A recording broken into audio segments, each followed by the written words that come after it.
what would you say to college students or even young adults in their 20s or even actually anyone, because I think it applies to anyone who's doesn't have a clear sense of direction in their life and are it's the classic when people ask what do you want to do and you literally go, well, I haven't got a clue, right?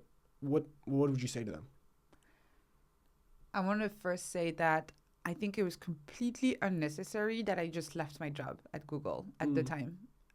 I could have started experimenting on the side. Okay. And I didn't know that at the time. So when people ask me now, I always tell them, no, you don't need to quit your job or you don't need to quit college in order to experiment.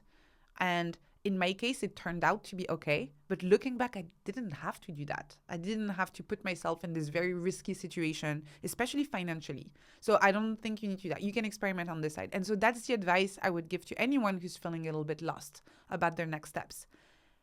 What is an experiment that you can design and that you can run?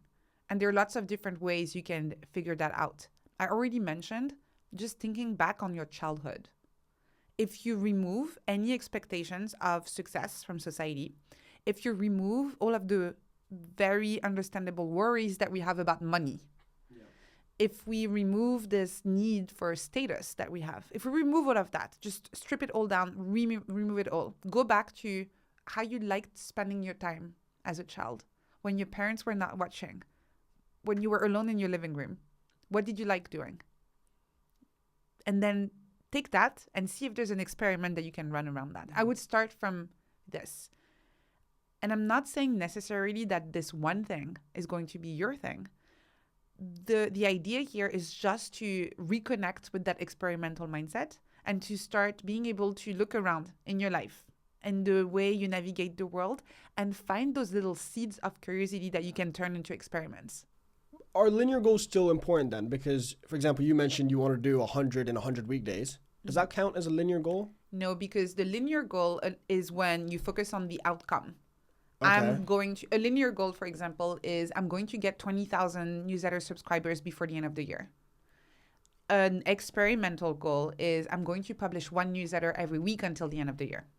And then we'll see what the result is. What is the scientific or significant difference between those two? So one focuses on the output, just showing up. Yeah. Did I do it or not? Did I write the newsletter or not? Yeah. Did I record the podcast or not? That's it. That's success. You showed up. You did the thing. The other one focuses on the outcome. I have that many podcast listeners. I have that many newsletter subscribers. I got that promotion at work. I got those things. Those are external milestones that you're either going to get or not get, but they are outside of your control. And that's the linear goal. And that's why we make ourselves miserable, because we chase that thing and either we get it and we realize that actually we're not any happier, or we don't get it and we're miserable. But is there any argument for linear goals to hold in our lives? Because even Nest Labs right now, right? It's amazing that you get to do what you love to do for a living.